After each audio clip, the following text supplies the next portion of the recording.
Assalamu alaikum wa rahmatullahi wa barakatuh. This is Jamil Ahmad Khan YouTube channel and I hope all are doing well and good. May Allah subhanahu wa ta'ala bless you with health, wealth and prosperity. दोस्तों ये video swing trade की दूसरी video है जिसमें मैं आपको एक swing trade बताऊंगा और इसका टाइम ड्यूरेशन, इसका टेक्निकल एस्पेक्ट, इसका फंडामेंटल एस्पेक्ट और रीज़न्स बताऊंगा क्यों ये हमको लेना है।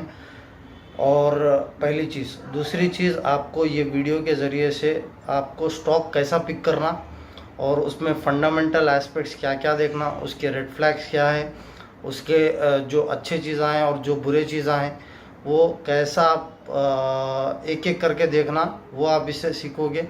टेक्निकली आप सीखोगे कैसा पिक करना और जो है एंड तक इसको ज़रूर देखिए। ये वीडियो थोड़ी लंबी हो सकती लेकिन आपको एंड तक बहुत सारी लर्निंग आपको मिलेगी। तो चलिए अपन अब शुरू करते हैं अपनी video.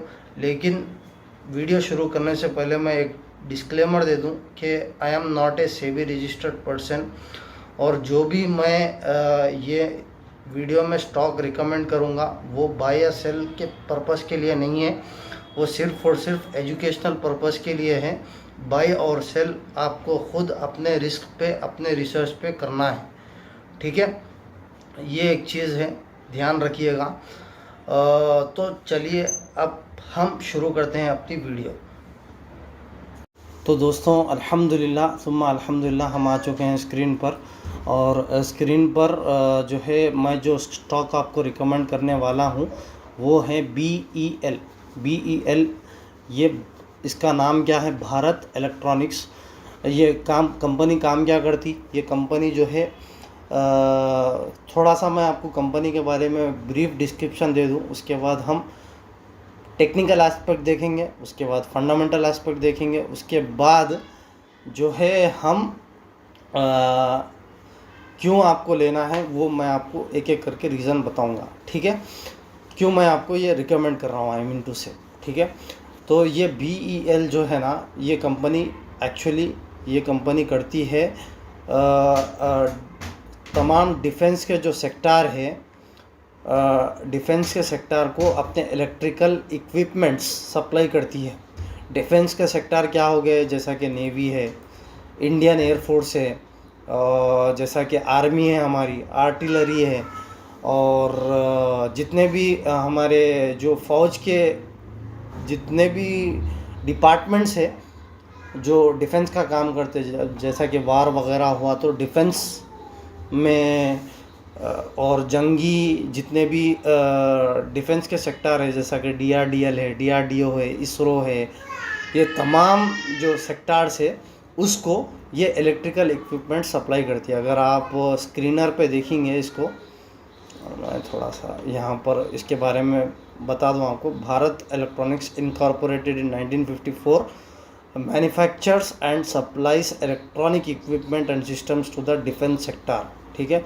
Company also has a limited presence in civilian market. Civilian market यानी कि जो हमारी आम मार्केट, जो कि सिविल मार्केट है, जैसा कि आप और मैं जहाँ पर कारोबार करते तो वहाँ पर लिमिटेड प्रेजेंस है। मेन जो है डिफेंस सेक्टर को जो है इलेक्ट्रिकल इक्विपमेंट्स प्रोवाइड करती, उनके जितने भी मैन्युफैक्चरिंग को जो भी इक्विपमेंट्स काम में आते वो ये जो है सप्लाई करती।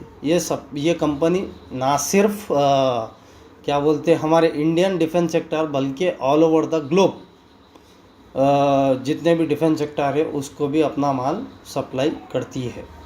ये हो गया कंपनी के बारे में। अब आते हैं जो है कंपनी में आपको लेना क्यों है, क्योंकि सबसे पहले बात तो ये कंपनी PSU सेक्टर में आती। PSU यानी कि public sector unit. Public sector unit किसको बोलते हैं? वो कंपनीज जिसका जो स्टेक है 51% से ज़्यादा गवर्नमेंट ऑफ इंडिया के पास रहता, वो कंपनीज को PSU स्टॉक्स बोल के बोलते हैं, पब्लिक सेक्टर यूनिट स्टॉक्स। और इसको गवर्न कौन करते हैं? President of India.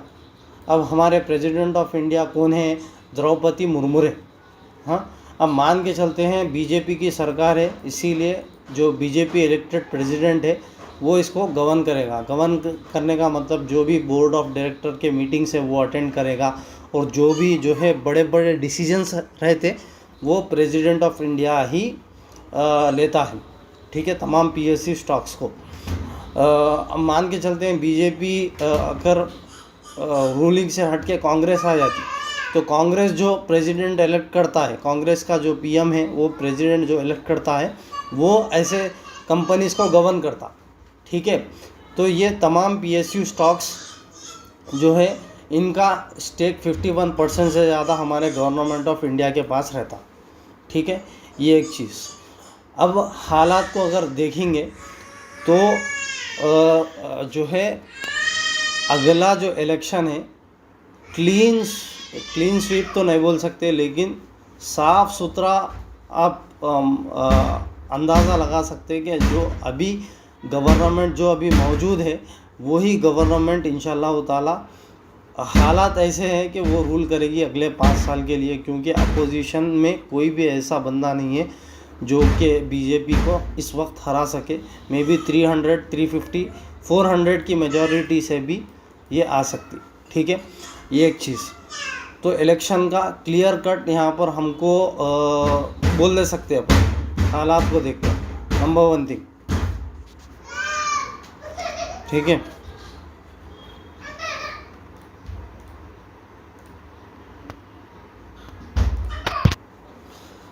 तो दोस्तों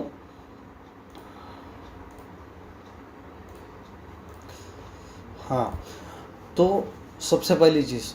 दूसरी चीज़, जब भी जो है इलेक्शन का जैसा ही रिज़ल्ट आएगा तो जितने भी पीएसयू स्टॉक्स है वो तबाह के भागेंगे, क्योंकि जब भी जो स्टॉक में गवर्नमेंट की बैकिंग है, अगर वो गवर्नमेंट जीतती है तो 10%, 15%, 20% वो भागने के चांसेस है, एक्सपर्ट्स ऐसा बोलते हैं, ठीक है।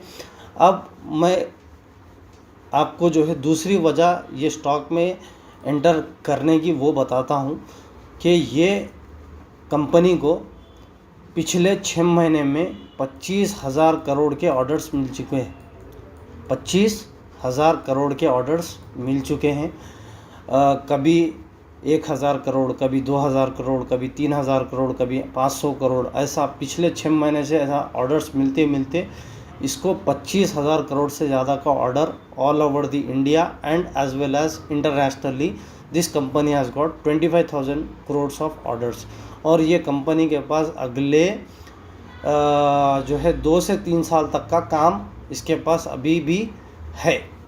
2 से 3 साल तक का काम इसके पास अभी भी है, और गवर्नमेंट की इसके ये कंपनी को बैकिंग है। और ये हो गया। इसकी दलील मैं आपको स्टॉकेज से बताऊंगा। अगर आप स्टॉकेज खोलोगे तो स्टॉकेज में अगर आप देखोगे न्यूज़ देखोगे, हम पिछले 6 महीने की न्यूज़ देखते हैं, तो हम लोग देखेंगे जून से, चलो जून से देखते हैं। चलो जून से अगर आप देखेंगे तो यहाँ देखना आप 5,900 करोड़ का एक ऑर्डर, उसके बाद 2,191 करोड़ का ऑर्डर, उसके बाद 3,000 ये तो 13 करोड़ का ऑर्डर। उसके बाद defence acquisition council approves proposal worth 7,800 crore का ऑर्डर। उसके बाद 28 अगस्त को 3,290 करोड़ का ऑर्डर। उसके बाद 16 सितंबर को 886 करोड़ का ऑर्डर। उसके बाद 28 अक्टूबर को ये तो प्रॉफिट का है, 7 दिसंबर को 3,915 करोड़ का ऑर्डर। उसके बाद 15 दिसंबर को 4,522 करोड़ का ऑर्डर। उसके बाद 22 दिसंबर को 2,673 करोड़ का ऑर्डर। उसके बाद 26 को 680। ऐसा करते करते अगर आप देखेंगे ये पूरा पढ़ना आप। उसके बाद 14 फरवरी को आप देखेंगे हाल ही में पिछले महीने इसको 2,167 करोड़ का ऑर्डर मिला है। तो ऐसा करते करते ये कंपनी को 25,000 करोड़ का ऑर्डर अभी तक मिल गया पिछले 6 महीने में, ठीक है। और इसके ये कंपनी के पास 2 से 3 साल का काम अभी मौजूद है। जब ये प्रोजेक्ट ख़त्म हो जाएंगे और ये जब ये आप इमेजिन करना, जब ये प्रोजेक्ट ख़त्म हो जाएंगे और ये कंपनी को इसका प्रॉफिट आना चालू होगा, तो कंपनी का जो शेयर प्राइस है अब जो 200 रुपये में मिल रहा, मे बी आफ्टर 1 ईयर और 2 year you won't get this much of price. It will go double or triple. Mark my words, it will go till 400 or 600 also. तो अगले 1 से 2 साल में ये स्टॉक का प्राइस जो है दुगना या तिगना भी हो सकता। तो कंपनी को जिस हिसाब से काम मिल रहा है और कंपनी को जो है, कंपनी की बैलेंस शीट मैं आपको बताऊंगा, उसमें भी जो प्रॉफिट्स कंपनी को आ रहे हैं ईयर ऑन ईयर, वो भी मैं आपको बताने की कोशिश करूंगा। और कंपनी में क्या क्या ऐसे फंडामेंटल एस्पेक्ट्स है जिसकी वजह से आप ब्लाइंडली ये कंपनी को ट्रस्ट कर सकते, ठीक है। ये एक चीज़। दूसरी चीज़, अगर आप देखेंगे इसका, अब टेक्निकल एस्पेक्ट देखेंगे। टेक्निकल एस्पेक्ट अगर आप देखेंगे तो ये है टेक्निकल एस्पेक्ट। टेक्निकल एस्पेक्ट अगर आप देखेंगे तो मैं सबसे पहले तो मैं जो है मेरा पुराना जो चार्ट है उस पर आ जाते हैं हम। ये नया इंटरफेस है चार्ट का, उसके लिए जो है my profile setting trading 1 point view, ठीक है। यहाँ पर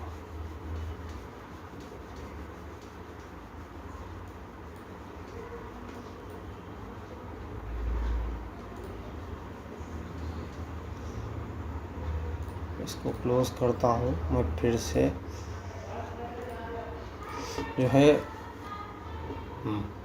राइट। थोड़ा मैं EMS को गहरा कर दूँगा ताकि आपको अच्छे से समझा सकूँ। ये 55 EMA एक्सपोनेंशियल मूविंग एवरेज जिसे हम कहते हैं, 21 EMA, और ये 100 EMA, और ये है 200 EMA, ठीक है।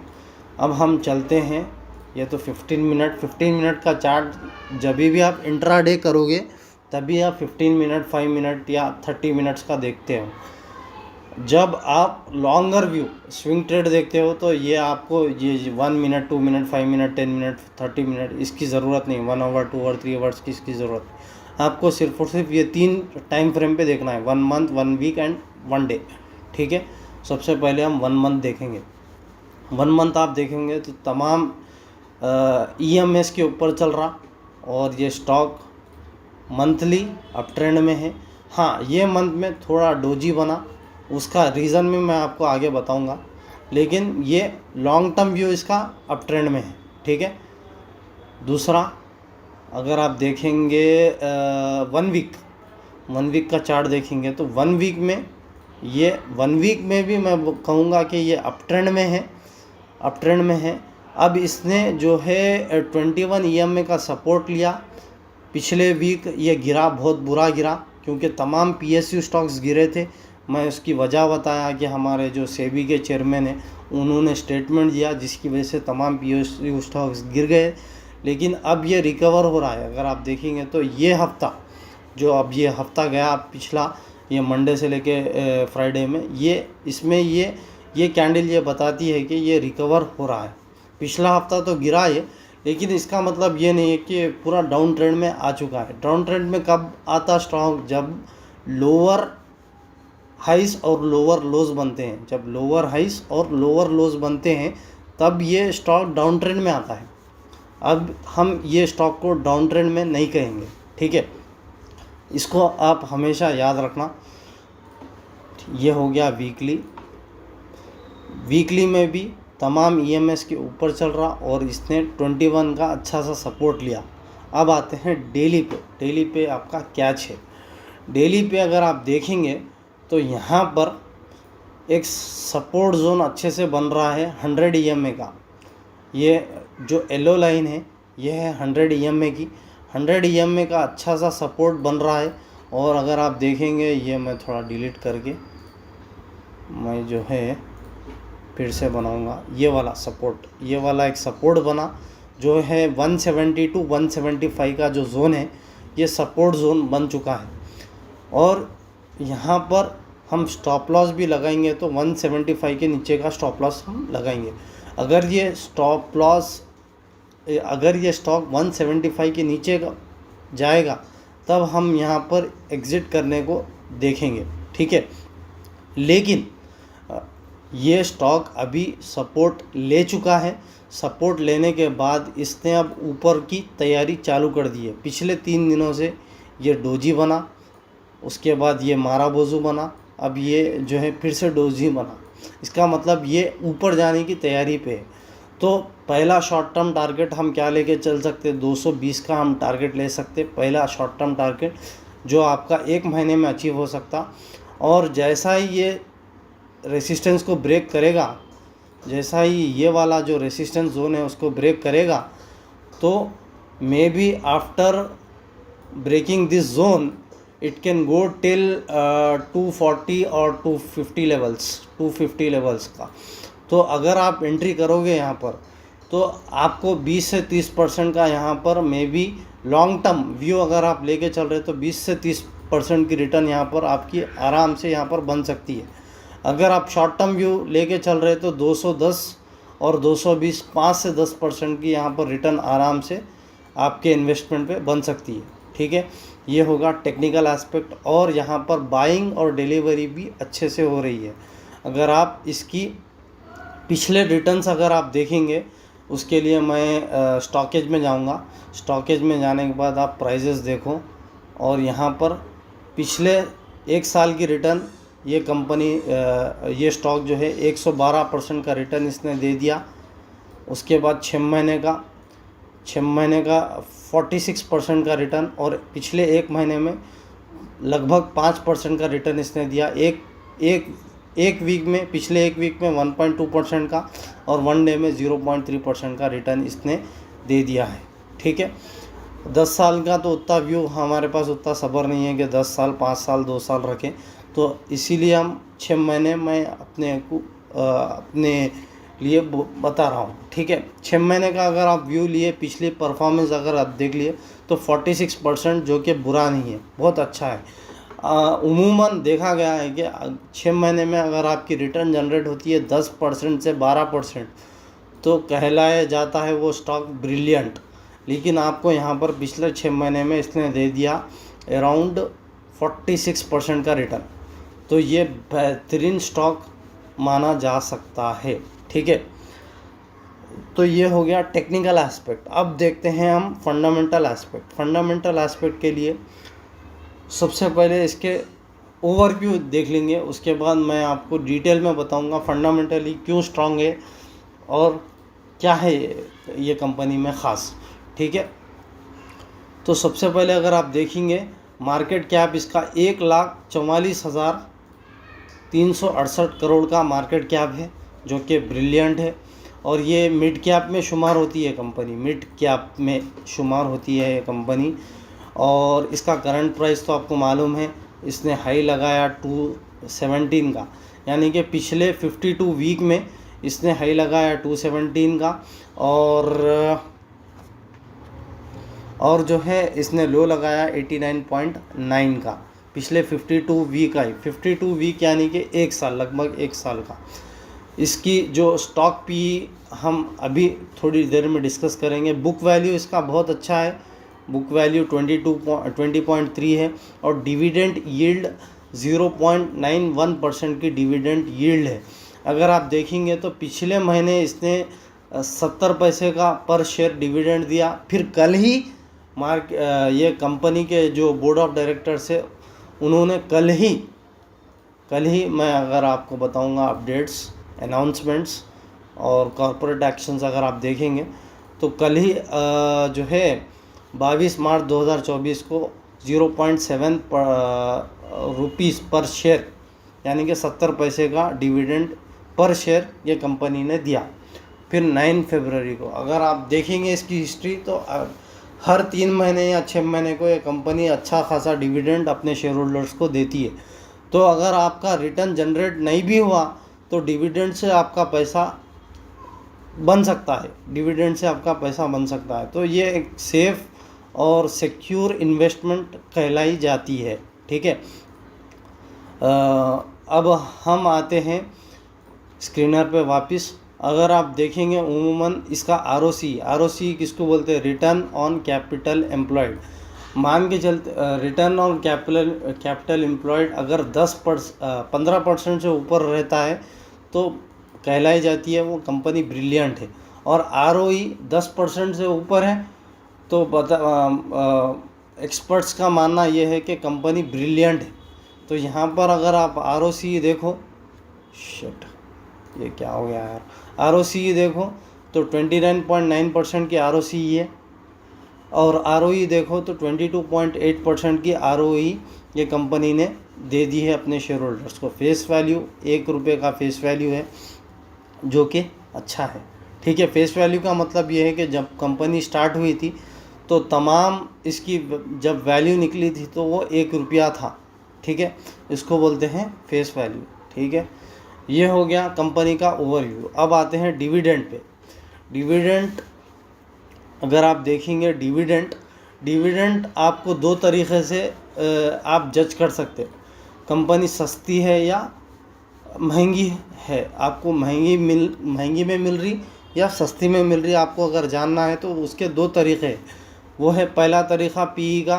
अगर पीई इंडस्ट्री पीई से कम है तो एक्सपर्ट्स का बोलना ये है कि कंपनी सस्ती है, और कंपनी इंडस्ट्री पीई से ज़्यादा में ट्रेल कर रही तो एक्सपर्ट्स का मानना ये है कि कंपनी इस वक्त महंगे में मिल रही। हाँ, उसके लिए आप इंडस्ट्री पीई को देखना, या नहीं तो कंपनी के जो पीयर्स है, पीयर्स का मतलब ये है कि कंपनी के कॉम्पिटिटर्स जो सेम बिज़नेस को कर रहे, जो दीगर कंपनीज़ के स्टॉक से जो सेम बिज़नेस जो भारत BEL कर रही है वैसा ही दूसरे कंपनी वाले भी कर रहे, तो उनसे आपका मिलाना। अगर उनसे आपकी कंपनी का स्टॉक मिल रहा है और सस्ते में मिल रहा तो आपके लिए वो कंपनी सस्ती है। अगर ज़्यादा है या नहीं तो मीडियन मोड का मीडियन, आपको जितने भी पीरियड्स है वो कंपनी के पीरियड्स का पीई का मीडियन करके आपको देखना होगा। अब यहाँ पर आपको कैलकुलेशन करने की यहाँ पर बिल्कुल भी ज़रूरत नहीं है। स्क्रीनर में आपको बनी बनाया इंटरफेस मिल जाता है। तो यहाँ पर आपको मैं बता दूँ, भारत इलेक्ट्रॉनिक्स ये हमारा वाला शेयर है जिसका पीई 40.45 चल रहा। अगर आप देखेंगे इसके कॉम्पिटिटर्स डाटा पैटर्न है, DCX सिस्टम है, अपोलो माइक्रो सिस्टम है, तो इन लोगों का पीई अगर आप देखो तो 78.55, 38.00, 107.5। अब ये पूरों का मीडियन कितना हो रहा, 59.5। 59.5 से हमारा जो स्टॉक है उसका मीडियन उसका पी 40.45 है। इसका मतलब ये है कि कंपनी हमको अभी इस वक्त सस्ते में मिल रही। अब मान के चलते अगर हमारे कंपनी का पी होता ₹70 या ₹60 या ₹65, तो इसका मतलब ये होता कि कंपनी अभी हमको फ़िलहाल इसकी कंपनी की वैल्यू थोड़ी महंगी है, और हमको कंपनी जो है कंपनी का स्टॉक महंगे में मिल रहा, आगे जाके करेक्ट हो सकता और हमारा उसमें नुकसान हो सकता। तो अब यहाँ पर का सिनेरियो क्या है, कंपनी का पूरे कंपनीज का मीडियन 59.5 है और हमारी कंपनी का जो पी है वो 40.45 है। तो इसका मतलब ये है कि कंपनी हमको सस्ते में मिल रही। तो ये एक तरीक़ा है, ये पहला तरीक़ा है। दूसरा तरीक़ा इंडस्ट्री पी से आप इसको कैलकुलेट कर लो। इंडस्ट्री पी अगर आप देखेंगे तो स्टॉकेज में बहुत अच्छा से दिया गया है। व्यू मोर में अगर आप देखते हो तो इंडस्ट्री पी यहाँ पर industry price to earning 40.39, industry P यहाँ पर आपको मिल जाएगा। इंडस्ट्री पी देखो, यहाँ पर इंडस्ट्री पी यहाँ पर आप देखेंगे 51.53 का इंडस्ट्री पी है, और हमारा जो प्राइस टू अर्निंग रेशियो हमारे स्टॉक का 40.39 है। इसका मतलब ये इंडस्ट्री पी से कम है। इसका मतलब हमारे को जो कंपनी का स्टॉक है हमको सस्ते में मिल रहा है। तो ये पहला रीज़न, फंडामेंटली पहला रीज़न। ठीक है, अब आते हैं हम इसके दूसरे दीगर बैलेंस शीट हम पढ़ेंगे और देखेंगे कि क्या अच्छा है और क्या ख़राब है ये कंपनी में, ठीक है। तो इसके लिए मैं जाऊंगा स्टॉकेज में। आपको कौन सा भी प्लेटफॉर्म अगर आप चुन लो, आप अपने सहूलत के एतबार से, आप अपने कन्वीनियंस के एतबार से, आप जिसको जो प्लेटफॉर्म चुनना है वो चुन सकते। तमाम प्लेटफॉर्म आपके लिए फ्री ऑफ कॉस्ट अवेलेबल है। आप स्टॉकेज ले लो, मनी कंट्रोल ले लो, स्क्रीनर ले लो, आपके लिए ये जायज़ है, ठीक है। I mean free of cost है, आपको पैसे देने की ज़रूरत नहीं। हाँ, अगर आप इसका पेड वर्ज़न, प्रीमियम वर्ज़न लेते हैं तो आपको इसका पे करना पड़ेगा, उसके लिए आपको एक्स्ट्रा फीचर्स मिलेंगे, ठीक है। अभी अगर आप बेसिक हो, अगर आप जो है बिगिनर हो, तो बेसिक से काम चल जाएगा, आपको प्रीमियम वर्ज़न लेने की ज़रूरत नहीं है। अगर आपको बहुत प्रोएक्टिवली ट्रेडिंग करना है तो आप प्रीमियम वर्ज़न को भी जा सकते। तो ठीक है, अब हम देखेंगे इसके डिलीवरीज़। अगर आप देखें तो डिलीवरीज़ भर भर के हो रही, 34% की, 45% की, 41% की। वीकली अगर आप देखो तो 45% की ओवरऑल। ऑन एन एवरेज अगर आप देखेंगे तो 40 to 50% की डिलीवरी हर वीक हो रही है। डिलीवरी का मतलब ये है कि लोग माल को घर लेकर जा रहे हैं। तो जब भी कौन सा भी स्टॉक को कौन से भी स्टॉक को लोग घर लेकर जाते हैं, यानी कि डिलीवरी में ख़रीदते हैं, तो उसका कन्विक्शन बढ़ जाता, उसका वो स्टॉक स्टॉक के प्राइजेस बढ़ने का कन्विक्शन बढ़ जाता, ठीक है। तो 40 to 50% का जो क्या बोलते हैं डिलीवरी होती है, वो जो है अच्छी मानी जाती है, ठीक है। ये एक चीज़। अब हम आगे बढ़ते हैं। जो है ये तो मैं बता दिया आपको, एज रिपोर्ट भी ये उतना ज़रूरी नहीं है, टेक्निकल्स भी उतना ज़रूरी नहीं है।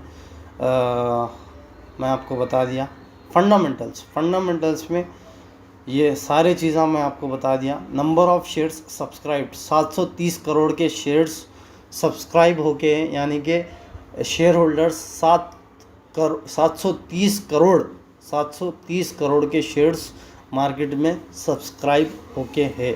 एंटरप्राइज वैल्यू एक जो है इतना वैल्यू इसका है, ठीक है। ये एक चीज़ है। ये एक्चुअली लार्ज कैप में आ रही है कंपनी, माफ़ी चाहता हूँ मैं मिड कैप बोला, लेकिन यहाँ पर स्टॉकेज में ये लार्ज कैप में आके है ये कंपनी। अब देखते हैं रिज़ल्ट्स इसके, ठीक है। पिछले रिज़ल्ट्स अगर आप देखेंगे तो यहाँ पर क्वार्टरली रिज़ल्ट्स अगर आप देखो तो इसका ग्राफ देखो आप, जो है उमूमन ऑन एन एवरेज अच्छा खासा 4 से 5 हज़ार का सेल ये कंपनी जनरेट कर रही, और इसका ईबिटा है जो है बढ़ रहा। ईबिटा यानी कि earnings before interest, taxation, depreciation and amortisation, यानी कि कंपनी जो है जो भी माल बेच रही, बेचने के बाद जो भी उसको रेवेन्यू जनरेट हो रही, उसको बोलते हैं ईबिटा। अब कंपनी ने टैक्स नहीं पे किया, कंपनी ने इंटरेस्ट पे नहीं किया, कंपनी के जो डेप्रिसिएशन माल है उसमें कंपनी को कॉस्ट नहीं, कंपनी ने उसका कॉस्ट नहीं निकाला, एमोर्टाइजेशन का जो माल है उसमें कंपनी ने अपना कॉस्ट नहीं निकाला, तो उसको बोलते हैं ईबिटा बढ़ना चाहिए, ठीक है। अदर इनकम यानी कि अदर इनकम का मतलब ये है कि कंपनी का इसके अलावा जो बिज़नेस है, मान के चलते कंपनी का जो है क्या बोलूँ मैं, एक ज़मीन है जो कंपनी ने किराए पे दिया, तो ऐसी जो इनकम कंपनी को आती है उसको अदर इनकम भी कंपनी की बढ़ रही, ये क्वार्टर ऑन क्वार्टर बढ़ रही है। 58 करोड़, 66 करोड़, 140, 137, 167 करोड़, और ये जितना भी फिगर्स ये करोड़्स में होता है, ठीक है। यहाँ अगर आप देखेंगे तो यहाँ पर करोड़, रुपीस इन करोड़ बोल के बताया जा रहा, ठीक है। इंटरेस्ट बहुत कम है, 0.51 का इंटरेस्ट है जो आपको प्रॉफिट में से निकालना है। पैट, पीबीटी यानी कि प्रॉफिट बिफोर टैक्स, ये भी बढ़ रहा अच्छा खासा माशाल्लाह। पैट भी बढ़ रहा, 603, 1366, 528, 780, 848, ठीक है। नेट प्रॉफिट भी बढ़ रहा, कंपनी कभी भी माइनस में नहीं थी अगर आप देखेंगे, ठीक है। तो ईपीएस इसका भी अच्छा खासा बढ़ रहा, अगर आप देखेंगे 0.84, 1.89, 0.74, 1.08, 1.18। एनुअली अगर आप देखो तो एनुअली भी इसकी सेल बढ़ रही है, 12,000 करोड़, 14,000, 15,000, 17,000, 18,000। तो ईयर ऑन ईयर इसका ग्राफ देखो आप, ईयर ऑन ईयर ये बढ़ रहा, जो कि है बहुत अच्छी निशानी हमारे वास्ते, ठीक है। एक्सपेंडिचर यानी कि खर्चे, जाहिर सी बात है, जब आप बिज़नेस करोगे तो आपको ख़र्चा भी उठाना है, आपको सेल भी करनी है, फिर ख़र्चा माइनस आपकी सेल जितनी हुई वो आपको प्रॉफिट, ठीक है। प्रॉफिट अगर आप देखेंगे, ख़र्चे भी इसके माशाल्लाह से अच्छे बढ़ रहे। जब सेल भी बढ़ रही तो ख़र्चे भी ज़्यादा, जाहिर सी बात है, बढ़ेंगे। लेकिन अच्छी कंपनी वो होती है जहाँ पर ख़र्चे को कम करेगी और सेल को बढ़ाएगी। अच्छी कंपनी की निशानी ये है कि अपने सेल को वो बढ़ाएगी और अपने कॉस्ट को, अपने एक्सपेंडिचर को वो कम करेगी, ठीक है। ये आपको ध्यान में रखना है, ये एक नेगेटिव पॉइंट आप बोल सकते हैं, ठीक है। दूसरी चीज़, एबिटा भी इसका बढ़ रहा, देखो अगर आप तो 2,700 करोड़, 3,200, 3,300, 4,000 करोड़, 4,500 करोड़, हर साल इसका एबिटा बढ़ रहा, इसका पैड बढ़ रहा, पीबीटी बढ़ रहा, प्रॉफिट बिफोर टैक्स भी बढ़ रहा, पैड भी बढ़ रहा, और नेट प्रॉफिट भी कंपनी का अच्छा खासा जनरेट हो रहा। इसीलिए कंपनी भर भर के अपने शेयर होल्डर्स को डिविडेंड दे रही, ठीक है। ये आपको जानना है, ठीक है। ईपीएस भी ईयर ऑन ईयर अगर आप देखेंगे 2.50, 2.87, 3.28, 4.08, 4.88, तो जो कि है बहुत अच्छी बात, ठीक है। अब इसका फाइनेंशियल, इसके रेशियोज़ देखो आप, रेशियोज़ जो है रिटर्न ऑन इक्विटी में ईयर ऑन ईयर बढ़ रहा है, 21, 18, 19, 20, 22। रिटर्न ऑन कैपिटल एम्प्लॉयड, अमूमन आरओई जो है अगर आपका 10% से ज़्यादा होता है तो बहुत अच्छी कंपनी है। आरओसी जो है 15% से ज़्यादा होता है तो अच्छी कंपनी है, ये अच्छी कंपनी की निशानी है, ठीक है। और कैगर भी मैं आपको बताऊंगा, कंपाउंड एनुअल ग्रोथ रेट, ठीक है। पीबी अभी हमने ये देखा, यहाँ पर जो मेन चीज़ आपको मैं बताना चाह रहा हूँ यहाँ पर वो है, ये परसेंटेजेस है, ये इसकी बात हमने ऑलरेडी कर चुका है। सेल ग्रोथ है, इसकी भी बात हमने कर चुकी। सॉल्वेंसी रेशियो, यहाँ पर कंपनी को एक भी रुपये का खर्चा नहीं है।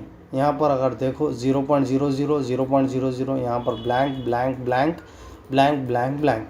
इसका मतलब क्या है, कंपनी को एक भी रुपये का खर्चा नहीं है, कंपनी डेट फ्री है। डेट फ्री का मतलब ये है कि कंपनी के ऊपर एक भी रुपये का खर्चा नहीं है।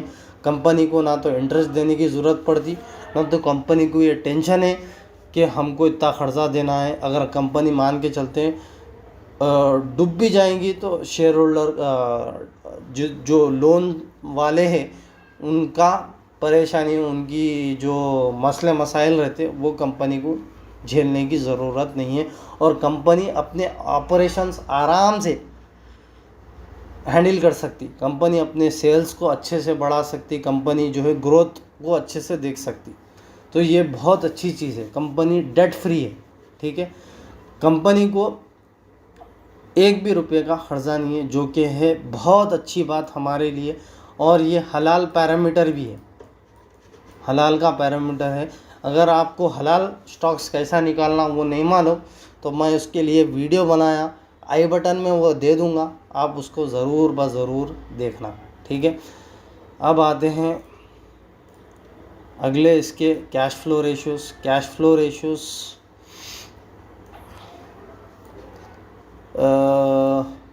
ये भी उतना हमारे लिए ज़रूरी नहीं है। Valuation ratio, price to earning बढ़ रही है, बहुत अच्छी बात है। ईवी टू इबिटा बढ़ रहा है, ईवी टू एबिट, ये सारे रेशियोस बढ़ना है, वैल्यूएशन के रेशियोस बढ़ना है, और सारे रेशियोस बढ़ रहे हैं, जो कि बहुत अच्छी बात है हमारे लिए, ठीक है।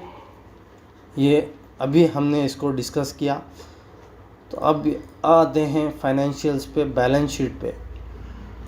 कंपनी की बैलेंस शीट का ग्राफ जो है, शेयर होल्डर्स, अगर आप देखेंगे शेयर होल्डिंग पैटर्न बढ़ रहा है, नॉन करंट लायबिलिटीज़ कम हो रही, शेयर होल्डर बढ़ रहा और शेयर होल्डिंग की फंड्स बढ़ रहे, शेयर कैपिटल यहाँ पर अच्छा खासा बढ़ रहा, 244 और करंट लायबिलिटीज़ यहाँ पर कम हो रहे, 898, 1000, 1400, 542, 508, जो कि बहुत अच्छी बात है हमारे लिए। और current asset, non current assets भी मतलब स्टेबल है, ठीक है, जो कि हमारे लिए बहुत अच्छी बात है। प्रॉफिट एंड लॉस, कंपनी हर साल प्रॉफिट कमा रही और प्रॉफिट का ग्राफ जो है बढ़ रहा। अगर आप देखेंगे कंपनी का ग्राफ ऐसा रहना, ठीक है, प्रॉफिट का ग्राफ ऐसा रहना, कंपनी के खर्चे जो है कम हो रहे, जो टोटल एक्सपेंडिचर है वो माइनस में है, ठीक है। इंटरेस्ट भी कंपनी को दूसरों से आना है, कंपनी को देना नहीं है, इसका मतलब ये है -8, -10, -9, -19, इस जो कि बहुत अच्छी बात है, ठीक है, ये है, ठीक है। अब देखते हैं शेयर होल्डिंग। शेयर होल्डिंग जो कंपनी के प्रमोटर्स है वो कौन है, मैं आपको बताया कौन है, board of directors, president of India, जो है शेयर होल्डर्स। अगर आप देखेंगे प्रेसिडेंट ऑफ इंडिया कितने इतनी क्वांटिटी ऑफ शेयर्स होल्ड कर रही, जो कि 51.14% का स्टेक होता है। पब्लिक शेयर होल्डिंग कितनी है, इतने फंड्स वाले, यानी कि म्यूचुअल फंड्स वाले इतने इसमें हैं। पब्लिक नॉन इंस्टीट्यूशंस कितने हैं, इन्वेस्टर एजुकेशन प्रोटेक्शन फंड 67,560 के शेयर्स लेके बैठी हुई है, ठीक है। शेयर होल्डिंग पैटर्न अगर आप देखेंगे तो 51% का स्टेक हमारा इंडियन प्रमोटर के पास है। FIIs बहुत अच्छी तरह से 17% का स्टेक FIIs, यानी कि बाहर से जो इन्वेस्ट कर रहे 17%, और हमारे डोमेस्टिक इन्वेस्टर्स है, डोमेस्टिक इंस्टीट्यूशनल इन्वेस्टर्स किसको बोलते हैं, फॉरेन इंस्टीट्यूशनल इन्वेस्टर्स किसको बोलते हैं, मैं पिछली वीडियो में, स्विंग ट्रेड की वीडियो में बोला हूँ। तो फॉरेन इंस्टीट्यूशनल यानी कि जो बाहर से जो इन्वेस्टर्स आते हैं उनको फॉरेन इंस्टीट्यूशनल इन्वेस्टर्स बोलते हैं, जिसके पास अंधा पैसा रहता, ठीक है। और डोमेस्टिक यानी कि हमारे इंडिया वाले, अंदर वाले, वो उन लोगों का 23% का स्टेक है और 17% का स्टेक फॉरेन इंस्टीट्यूशनल इन्वेस्टर्स का है, जो कि है। और एक्सपर्ट्स का बोलना ये है कि जब FIIs और DIIs का स्टेक होता है तो कंपनी के घपलों का, घोटालों का चांसेस बहुत कम हो जाते, ठीक है, क्योंकि फॉरेन इन्वेस्टर्स का पैसा उसमें लगे हुआ है, डोमेस्टिक इंस्टीट्यूशनल इन्वेस्टर्स का पैसा उसमें लगे हुआ है। तो अगर कुछ घपला हुआ तो फॉरेन इंस्टीट्यूशनल इन्वेस्टर्स जो है हमारे कंट्री में इन्वेस्ट करना छोड़ देते। इसके लिए ये लोग बहुत सावधानी से और केयरफुल्ली अपने जो इन्वेस्टर्स के पैसे उसको यूज़ करते, ठीक है। और यहाँ पर मेन चीज़ अगर आप देखेंगे, प्रमोटर होल्डिंग प्लेज, ठीक है, प्रमोटर प्लेज नहीं करा यहाँ पर। अगर आपको पता चले कि प्रमोटर प्लेज कर रहा, यानी कि अपने शेयर्स जो है गिरवी रख रहा किसी बैंकिंग इंस्टीट्यूट या किसी फाइनेंशियल फर्म पे गिरवी रख रहा, तो वो ख़तरे की बात है। तो यहाँ पर पिछले क्वार्टर से एक भी प्रमोटर ने अपने शेयर को प्लेज नहीं किया, तो जो कि बहुत अच्छी बात है, ठीक है, ये एक चीज़, ठीक है। अब आते हैं MF होल्डिंग। MF होल्डिंग में अगर आप देखेंगे तो बड़े बड़े म्यूचुअल फंड के जो फर्म्स है वो इस भारत इलेक्ट्रॉनिक्स में अपना पैसा लगा के बैठे हुए। CPSE, Kotak, HDFC, Kotak emerging के इतने स्टेक्स है, ठीक है, इतनी क्वांटिटी के शेयर्स ये लोगों ने ले के बैठे हुए। HDFC defence fund, Invesco, Franklin, axis, UTI, Sundaram, DSP, अगर आप देखेंगे इतने क्वांटिटी ऑफ शेयर्स ये लोग बैठे हैं। जितने फर्म्स का पैसा वो स्टॉक में रहता, उसका मतलब ये है कि वो स्टॉक में उतना भरोसा है, उतना ट्रस्ट है। ठीक है, ये चीज़ है। ये कॉन कॉल्स है, इन्वेस्टर प्रेजेंटेशंस है और एनुअल रिपोर्ट है। अगर आपको देखना है तो आप इसमें बखूबी देख सकते। ठीक है, और ये बाकी के चीज़ें जो है उतने मायने नहीं रखते। और अब आते हैं कैगर पे। अगर आप इसकी कैगर को देखोगे, कैगर कहाँ है,